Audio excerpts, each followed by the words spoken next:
سلام البنات، مرحبا بكم. اليوم جيتكم بوصفه جديده نديرو مع بعضنا لاباط فايتي. واش نحتاجو لهاد الوصفه؟ نبداو بلي زانغريديون. بون لهنا عندي في لو بول تاع البيتران عندي 650 غرام كما قاعدين تشوفوا، 650 ل 53 غرام فرينه. نحتاجو ملعقه كبيره ممسوحه ملح، دوك نحطها هنايا في الوسط ونبلو بالماء. هذا واش نحتاجو، يعني نملو بماء بارد. هذا واش نحتاجو في العجينه. نبداو الساعه نبلوها مع بعضنا ونشوفوا كيف نكملوا الوصفه. هنا قلنا ملعقه كبيره ممسوحه ملح، نحطها نخلط هادو المكونات مع بعضهم. وهذا مكان نلم العجينه مليح، ما نعجنش، جوست باك نلم باه تولي كيما نقولوا العجينه رطبه شويه بهذه الطريقه.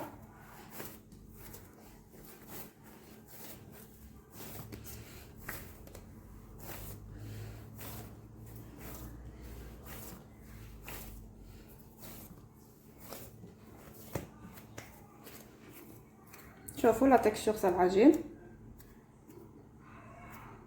يابسه، مش يابسه مش طريه، خلاص ما تلصقش في اليد ومليحه ها كما قاعدين تشوفوا فيها.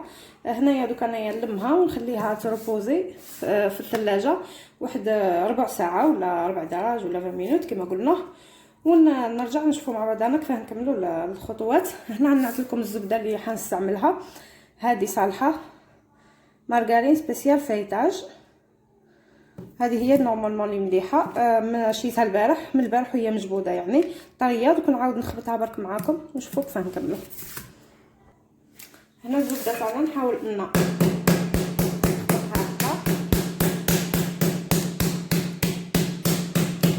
تحبي ديري بابي كروسون، حبيت انا بهذه الطريقه نواصل نخدم الزبده تاعي كامل ونشوفوا مع بعضنا.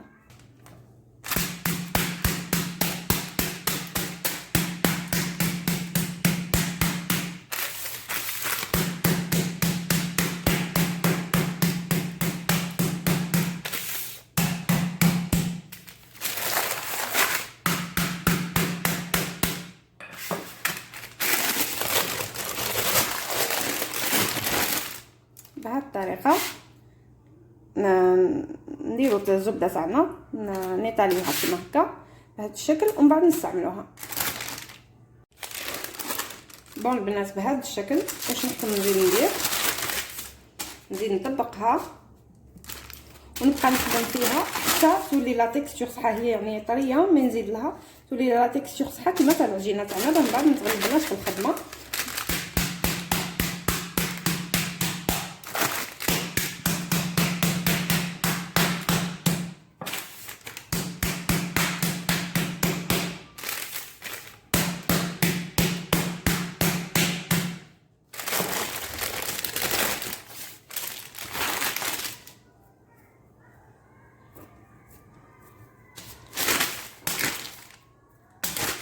هنا نعدل الزبده تاعي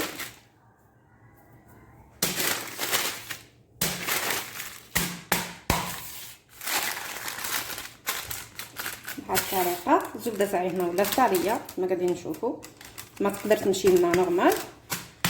نخليها نجيب العجينه تاعي نبداو نخدموا على بركه الله. هنا العجينه تاعي بعد ما فتحت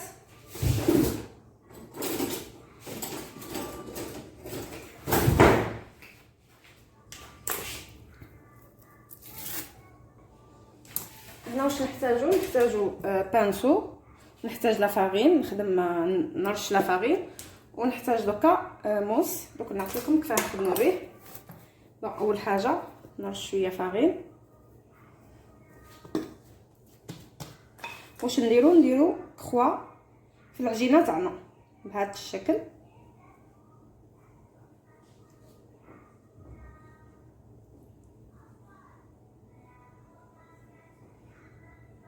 ونخليو في النص ما ننقبوهاش كما قاعدين تشوفوا بهذا الشكل. ونطرح هنايا شويه العجينه تاعي هكا بيدي.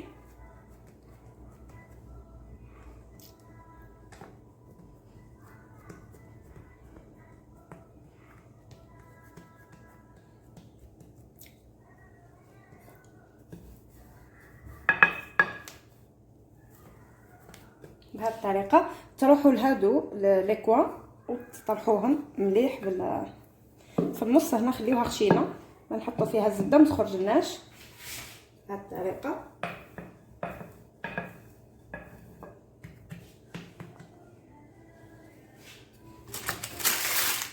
بهذا الشكل.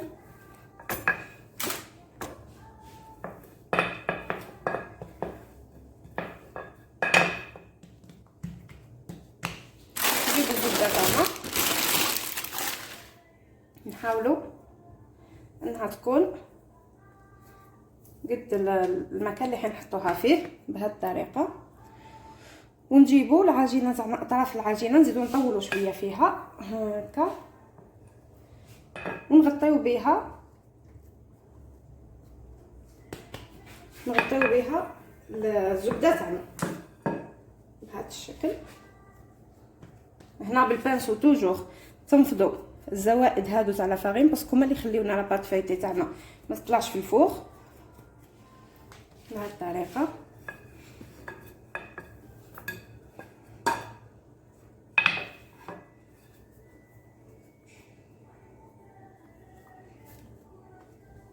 ننفض توجور الزايد.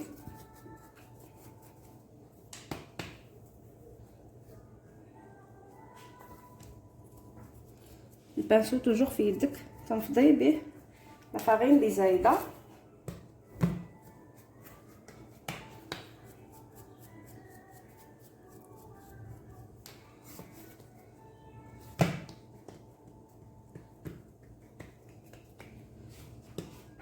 هنايا البنات بعد ما عجلت العجينه تاعي نسويوها كما قلنا، نقفلوا عليها سوا هنايا بيا، نقفلوا عليها هادو لي كوتي بكل ما تخرجلناش الزبده من بعد.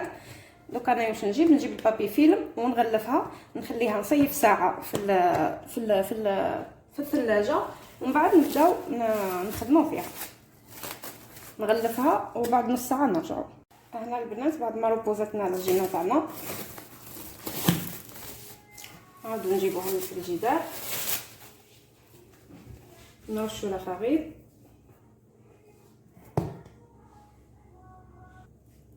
ونبدا نخدم بشويه، نحل فيها بشويه ما تتكاوش. انا نرش شويه فرينه ثاني على السطح باش ما تلصقليش العجينه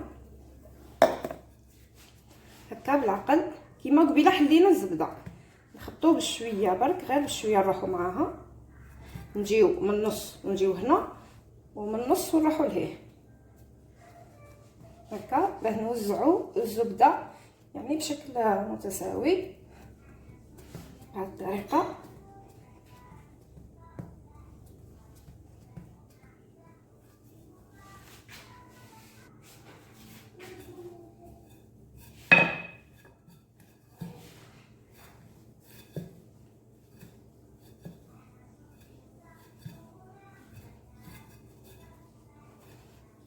هنا نروحوا معها غير بشويه.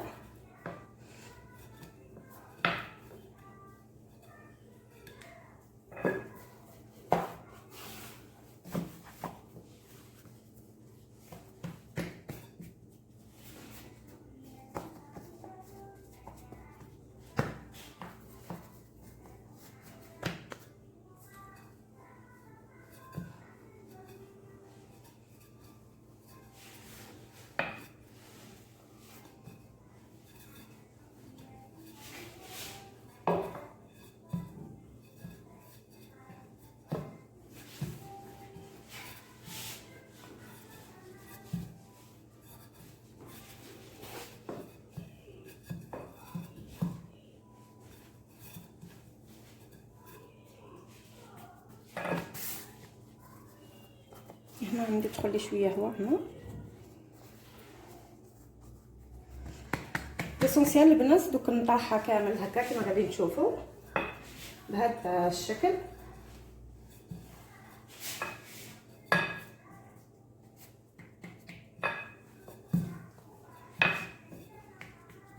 هنا دائما تمسوا بيديكم الا كان تمسوا في الزبده معكم مع بيان. هنا بالبانسو نحيو الزيت الفرينه الزايده بكل نعدلوها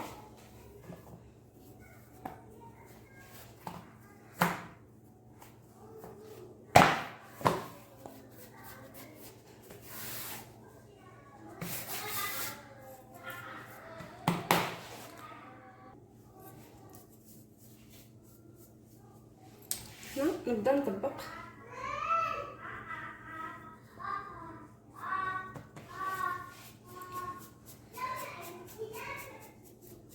توجور بالبانسو تنفضوا الفارينه اللي عندكم زايده بكل بهذا الشكل.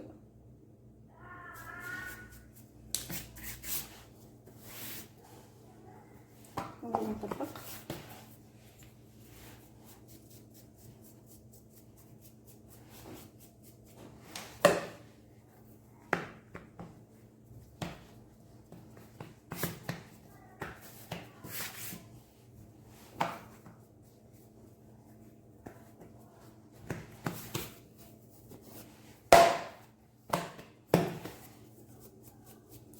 بهذا الشكل. ننفضوا بيان لاسانسيال، هنا نفضوا مليح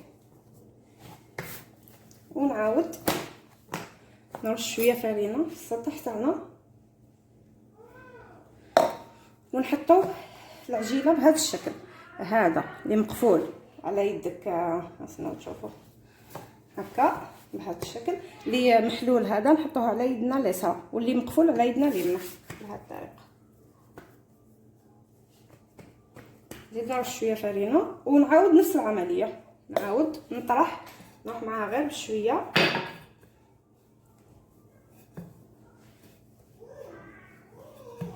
ونطرح بالعقل.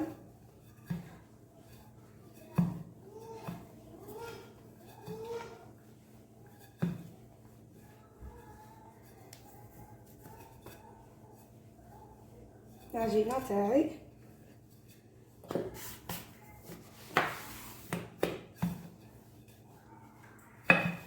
بهذا الشكل.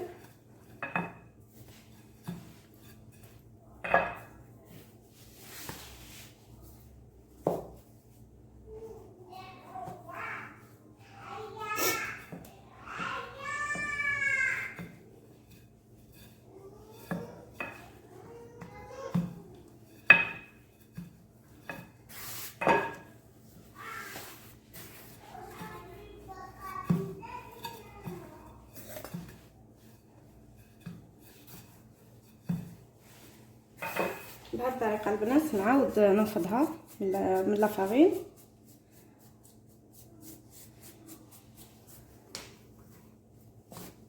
ونطبقها ونردها للثلاجه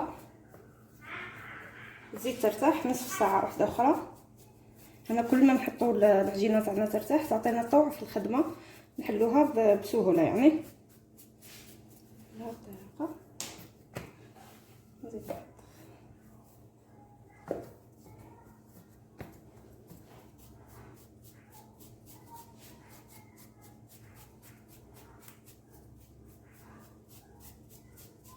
نحاولوا اننا نفضوها مليح مليح من العجينه تاعها. نردوها للبابي فيلم بهذه الطريقه، نردوها للبابي فيلم ونخليوها ترتاح نصف ساعه. هنا البنات بعد ما ارتاحت لنا العجينه تاعنا نزيدو نجبدوها ونعاودو نفس العمليه اللي درناها قبيله. هنا بالعقل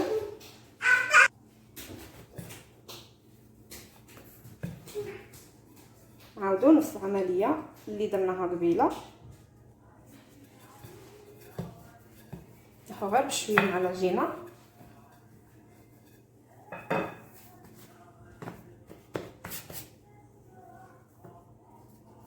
نحاول اني نسويها كامل بهما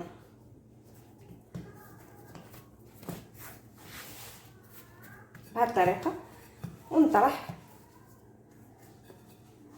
نتكاو ونجبدو.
غنعاود نفس التطبيقه تاع قبيل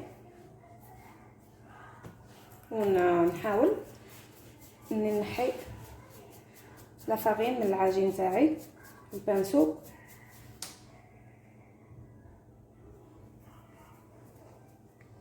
الطريقه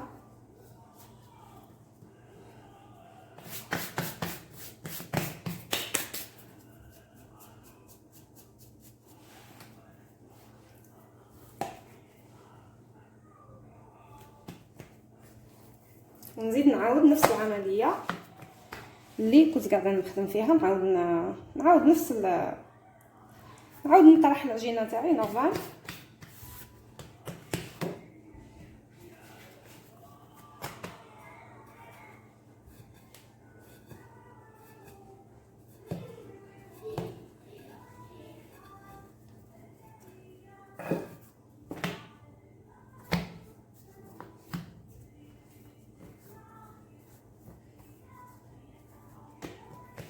كما قلت لكم البنات نعاود نفس العمليه، نطرح العجينه ونطبقها ونشوفوا.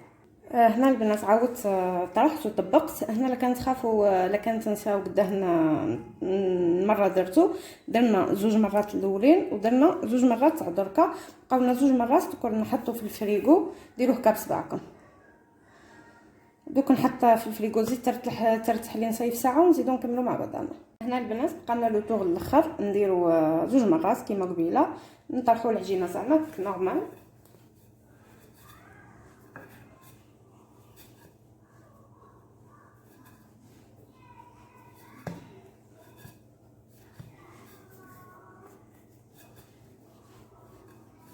هنا كي تكون باش تلصق لكمش العجينه ممكن تكثرها الفرينه باش ما نشيحوش العجينه تاعنا.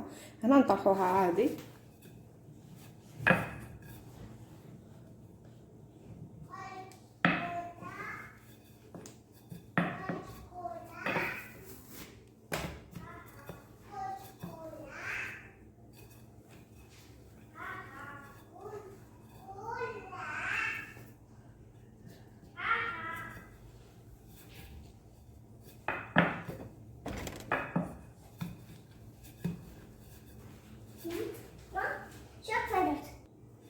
هنا نعاود نطبق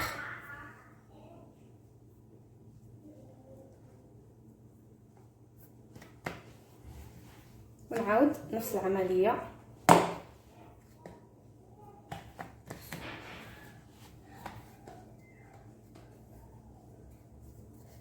كما قلنا توجور التطبيقه هذه تجي على يدكم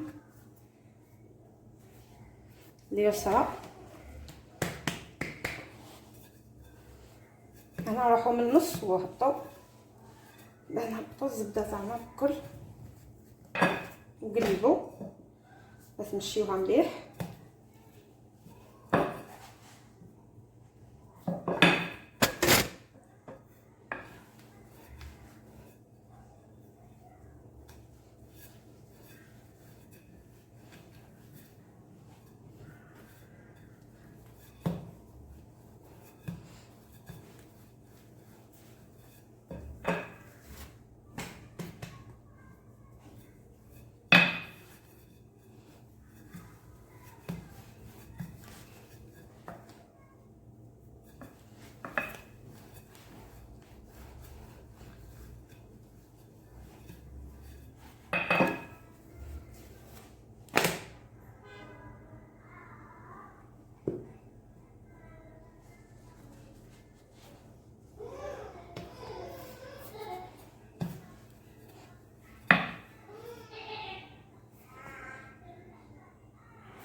بهذه الطريقه البنات طرحتها. نعاودو نطبقوها التطبيقه هذه هي اخر تطبيقه، وبهكذا تكون لاباط فايتي تاعنا ساجيه ان شاء الله. دوك نقصها قدامكم تشوفوا قداه نفاي فيها. على هذه نسميوها كيما نديروا الملفاي نسميوه ملفاي. دوك تشوفوا الدرجات والطبقات اللي كاينين تاع لاباط.